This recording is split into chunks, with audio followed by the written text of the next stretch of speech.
setengah bulan itu saya cari infonya, ternyata nggak ada. Sampai saya tanya, saya di Malang juga pegang rantai distribusinya si teman saya sendiri, toko pertanian itu. Ternyata juga nggak ada di daerah Batu, di daerah Malang nggak ada katanya. Mau cari di mana? Nah, saya sempat mau berpikir sih impor kayak gitu. Pengen sempat berpikir impor, tapi ternyata setelah saya dapat info, di Nusa Tenggara Barat itu permintaannya itu ternyata bukan untuk konsumsi daerah masyarakat di situ sendiri. Ternyata itu masih mau diekspor katanya. Entah mau Padi diekspor kemana lagi padi itu. sembada. Iya, saya kurang paham itu. Saya cari informasinya itu. Jadi kemarin itu Oh. ada teman saya yang minta seperti itu, padi sembada kayak gitu. Hmm. Iya, banyak sih produk yang bakal menarik nih, apalagi dipegang sama orang-orang yang muda seperti Mas Faris ini kayaknya nanti akan jadi diversifikasi produk yang mengerikan ya. Pokoknya kita Iya, kita tunggu semoga aja sih. update-nya ya. Kita tunggu Iya ya, update-nya sambil kita ngobrol-ngobrol lagi nanti di Zoom. eh Ya Zoom next Zoom mungkin udah ada ada produk, progres ya. udah ada progres dan lain-lain. Ada lagi nggak yang mau disampaikan Mas Faris atau Nggak ada yang sih, Mas Arif. uh, Iya. ya oke lah, makasih banyak ya Mas Faris ya. Nanti ini lanjut dulu ke yang lain. Ini Siap. ada Muhammad Dhani, udah ada belum nih? Muhammad Dhani nih. Dia ada bang. Oh ya, oke oke. Perkenalan dulu Mas. Silakan Mas. Muhammad Dhani, namanya siapa, dari perusahaan mana? Kalau masih belum ada perusahaan, mungkin mau bikin perusahaan yang seperti apa? Kemudian produknya apa? Kalau misal belum ada produk, rencananya atau tertariknya itu ke produk apa? Monggo Mas, mungkin bisa diceritain dulu. Ya bang. Assalamualaikum warahmatullahi wabarakatuh. Waalaikumsalam warahmatullahi. Saya perkenalkan, nama saya Muhammad Dhani. Saya wabarakatuh. berasal dari Aceh. Oh iya. Saya sekarang masih mahasiswa. Oh iya. Mahasiswa semester 7. Umur Mm-mm. 21 masih. Mm-mm. Jadi saya belum ada perusahaan. Saya ingin belajar ekspor. Saya Mm-mm. tahu ekspor ini dari Ko Juliu ekspor. Mm-mm. Iya. Ya, saya mendalami ini karena menjadi komunitas yang mana bisa untuk ekspor. Ini ada grup juga, grup ekspor lain. Tapi grupnya masih cuman belum ada mentornya, masih Mm. memperkenalkan barang siapa yang bisa ekspor, tapi belum ada yang fokus yang bisa ekspor. Mm. Saya di Aceh kan masih dengar-dengar kopi gayo kan potensinya Mm. besar untuk Mm. Betul. ekspor. Terus Betul. itu lidi sawit masih belum diolah. Oh, lidi Ada sawit. teman Oh iya lidi iya. sawit. Mm. Terus terus. Dengar-dengar di Sumut pernah sekitar 16 ton diekspor ke India nggak salah atau lebih gitu kan. Mm-mm. Habis itu ada kawan dia ada kebun sawit 2 hektar tapi lidinya dibuang begitu saja. Oh. Jadi kepingin ke sana ingin tuh apa untuk mengembangkan pertanian untuk diolah gitu bang. Masih belajar Mm-mm. gimana Jadi dari produk itu yang lidi sawit. masih minim orang yang bisa ekspor Iya iya iya iya iya. lidi Jadi sawit. mm. Jadi tertariknya ke lidi sawit nih, palm broomstick nih. Ya, Iya karena kan bagus. murah. Iya betul betul. Bagus itu. Itu salah satu komoditas ekspor yang bisa Habis itu kalau dibilang ya gimana? kalau kita bilang dari Aceh dari PD. Itu kalau di ekspor kan dari Belawan Mm-mm. ekspornya. Itu pengirimannya mahal kali ya. Itu sekitar 10 juta lah kalau satu kontainer gitu, 20 feet. 10 juta apa itu? Mahal Untuk apanya itu? Trackingnya atau apanya? trackingnya bang, Untuk trackingnya trackingnya aja ke Belawan itu dari PD itu ya. dari PD bang. Itu Uh, susahnya sekarang. iya mahal itu termasuk. Berapa jam dari Belawan ke PD berapa jam? Sekitar 12 jam gitu lah. Salah, Oh, 12 jam. iya benar. Medannya sulit juga ya, medannya naik-naik gitu ya, enggak ya? Itu yang orang tahu bang, karena kan masih belajar kan.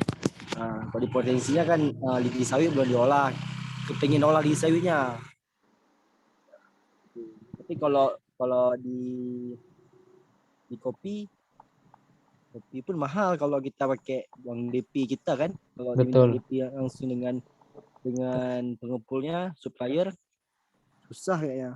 Tapi kalau di sawit bisa kita Jadi main dikit-dikit kita. jadi saya mau infoin sedikit buat kopi. Kopi itu bukan dibilang susah juga enggak, tapi dibilang normal juga agak susah sih. Kopi itu harus eksportir terdaftar. Jadi eksportir terdaftar itu harus daftar ke Kemendak dulu, ke Kementerian Perdagangan, baru kalian dapat approval namanya eksportir terdaftar kopi sementara. Sementara tuh. Jadi kalian harus ekspor kopi sesuai dengan permintaan buyer. Kemudian kalau misalkan dalam 1 tahun udah 200 ton untuk ekspor kopinya, baru kalian bisa dapat namanya eksportir kopi tetap. Nah, kalau misalkan kalian nggak ekspor nih dalam 1 tahun, eksportir terdaftarnya itu bisa dicabut.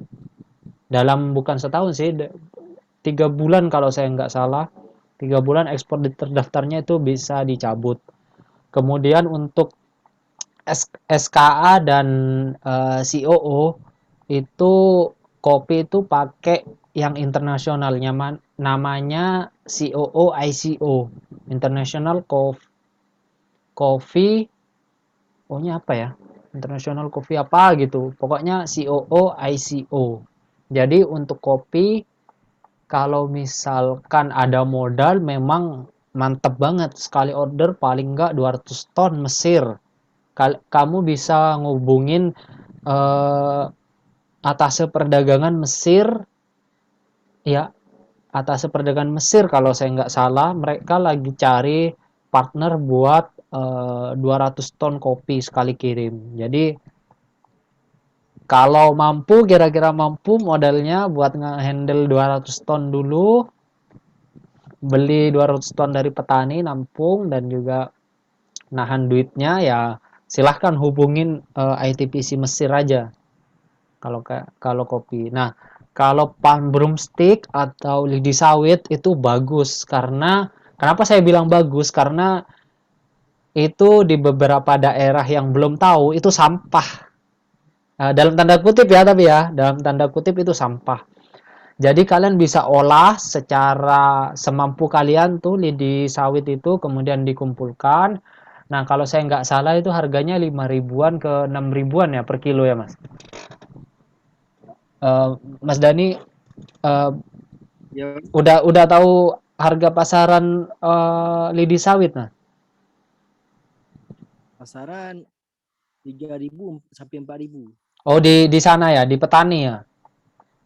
di petani. Tapi Mm-mm. kalau untuk ekspor itu kurang tahu, apa ada dengar-dengar ada yang 5.500 gitu. Iya, betul. 5 ribuan, 5 ribu sampai 6 ribu kurang lebih. Itu biasanya kan ke India ya, India, Pakistan gitu kan ya. Ya. Jadi karena Mas Dani ini udah tahu nih, Mas Dani udah tahu nih, ini importir terbesarnya India atau Pakistan. Nah, bisa langsung tadi kan nggak ketinggalan ya buat analisa di trade map-nya ya. Ya, ada. Jadi bisa masukin itu, cari HS code-nya dulu, kemudian masukin itu ke trade map, kemudian cari company-nya. company dari di India atau di negara Asia yang impor palm broomstick itu. Sekarang udah persiapannya udah sampai mana, Mas? Sampean, Mas? lagi cari lokasi untuk bisa diolah bang, karena di Aceh Selatan juga diolah kan, Mm-mm. tapi kami pernah ekspor dengar 40 feet pada Mm-mm. itu. Mm-mm. 40 feet ekspor, nggak tahu siapa yang minta atau berarti di sana ada kayak diolah di sayurnya diekspor sama orang lain. Mm-mm. 40 feet itu masih kami masih dengar informasi ya, tapi kok di PD itu ada kawan dia cuman buahnya aja yang diolah, kalau lidinya langsung dibuang. Oh. Jadi Kita ini mau berarti domisili PD nih, Mas Dani nih. bukan Aceh bang, Banda Aceh. Oh, Banda Aceh. PD itu berapa jam dari Aceh, Bang?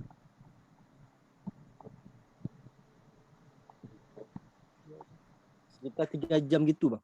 Oh, sekitar 3 jam ya, deket lah ya. Ya, Ya. samperin lah. Itu bisa jadi duit tuh. Samperin tuh ke temennya, ngobrol-ngobrol. Kalau kalau Gimana? mesinnya kita beli ya bang. Kalau murah. Kalau Mesin apa? kan ada dengar-dengar mesin penyerut biji sawit. Itu kira-kira harus kita beli apa tidak? Enggak tuh apa Saya manual nggak, gitu. saya kurang tahu ya untuk mesinnya itu ya. Tapi yang saya lihat itu ada beberapa yang manual masih. Yang saya lihat loh ya, yang saya pribadi lihat itu manual. Jadi eh apa ya nyebutnya ya. Jadi dia ya diserut manual aja. Jadi kalau misalkan ngundang warga sekitar buat buat nyerut aja gitu. Mungkin juga ada sih yang pakai mesin itu. Yang penting sih bahan bakunya nih gimana nih? Udah ngobrol Nah, nggak ke temennya tuh? udah ngobrol. Ah, Tapi dia tanya sama ayahnya kan, yang punya ayahnya tuh. mm-mm. Eh, Kalau dibilang kalau karena belum percaya kalau bahwasanya kelidi sawit itu bisa diekspor, Oh, belum karena masih percaya. susah Oke, oke, oke. percaya. Kan untuk mempercayakan orang ini susah ya, Iya betul. karena lidi sawit apa, lidi sawit ini ya dibuang aja gitu kan. Mm-mm. Nah, gitu. Kita kan Eh, mau nih bang, mau bisa kayak kita kalau ini habis kuliah rencana, kalau sekarang ah, kayak agak susah kan, mau oh, habis sewa kuliah. kos atau sewa gedung sana yang murah lah, kita olah di situ lah gitu. Kita Oh, sewa nanti yang sebelum kerja yang sebelum good ya. iya sebelum menuju ke sana, kalau boleh saran ya, kalau boleh saran, Mas Dani itu aja apa ngolah dulu beberapa ikat, misalkan 50 kilo lidi sawit, kerjain sendiri, kemudian difoto, kemudian bikin company profile-nya dulu, foto-fotonya, kemudian Mas Dani bisa ke Trademap atau ke ITPC Chennai di India buat apa ya, buat ngasih tahu perkenalan produk sama sama perusahaan Mas Dani dulu. Jadi eh, kan itu kan prosesnya semoga aja sebentar kan ya, dari ITPC buat cari buyer lidi sawit itu semoga sebentar, jadi bisa langsung hubungin Mas Dani. Jadi jangan terlalu buru-buru buat cari lokasi atau apa segala macam. Mungkin mulai dari foto produk atau ngerjain dulu sedikit-sedikit. Jadi biar bisa mulai untuk nawarin ke buyer gitu. Itu harus sebuah website bang. Enggak sih, Sebuah website. enggak. Jadi website itu opsional aja, opsional kalau misalkan ada duit lebih dan mau perusahaannya terlihat lebih kredibel aja di mata buyer.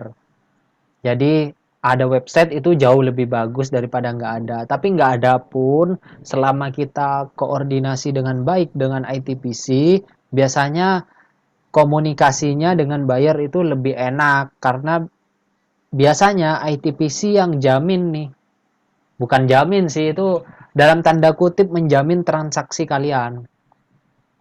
Eh, Rasa kepercayaan buyer itu lebih tinggi ketika perusahaan kalian divalidasi oleh ITPC atau atas perdagangan atau KBRI bagian ekonomi. Jadi kalau misalkan buyer nanya nih, ini saya mau kerjasama nih sama perusahaannya Mas Dani nih, namanya ini, itu gimana? Oh iya, itu lokasinya di Aceh atau di PD, dia produksi sawit. Ternyata dari bayarnya, oh iya ini dia nawarin ke saya sawit ini apa, lidi sawit ini segala macam. Jadi bayar itu mungkin bisa langsung DP, bisa langsung DP 30 sampai 50% buat modal kerja. Baru Mas Dani bisa mikirin strategi selanjutnya, entah sewa rumah buat produksi atau segala macam. Nah, nanti terserah Mas Dani aja untuk tahap selanjutnya itu. Yang penting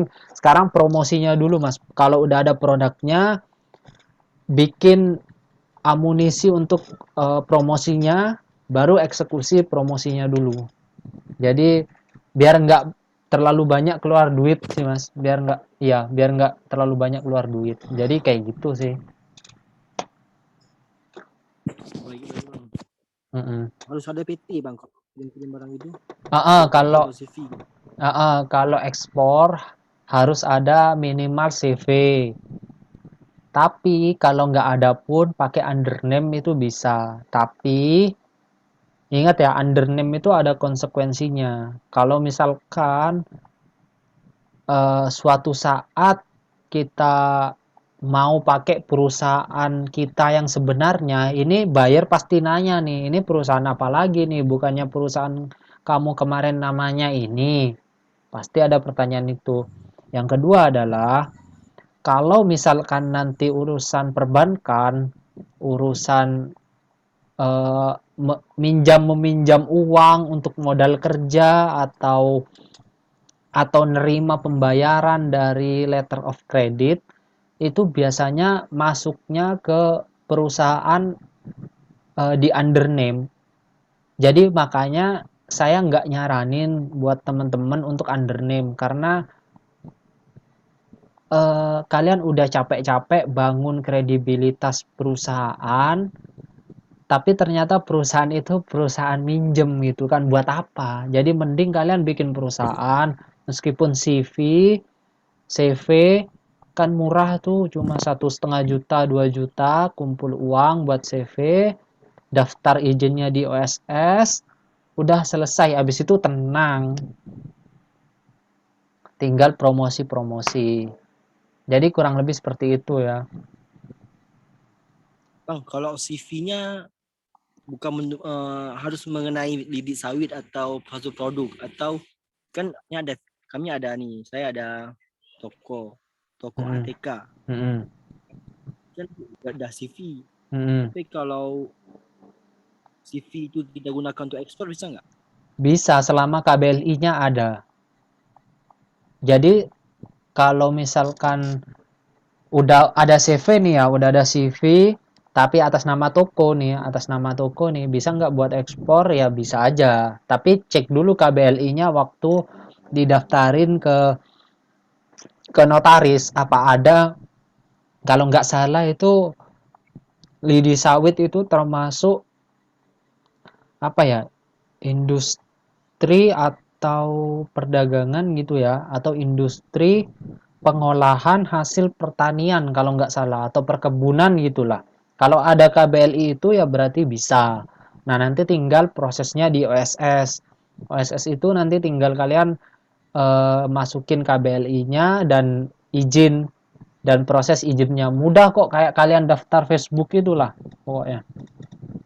Nanti juga di materi-materi berikutnya mungkin saya akan coba buat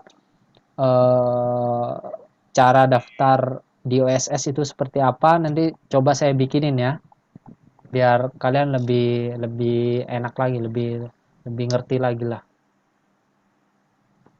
Jadi kayak gitu Mas.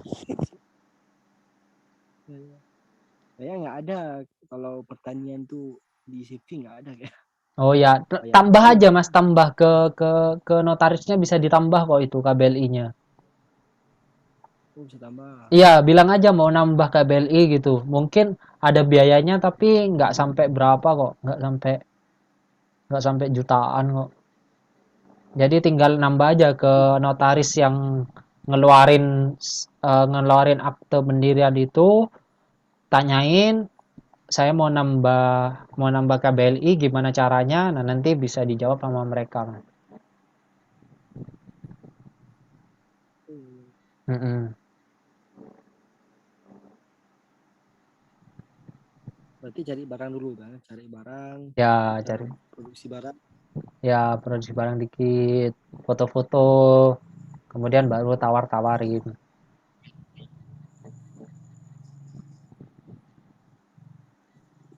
Makasih banyak bang Oh ya, informasinya. oke, makasih banyak Mas Dani. Ini terakhir Sandi GDR nih. Monggo Mas Sandi.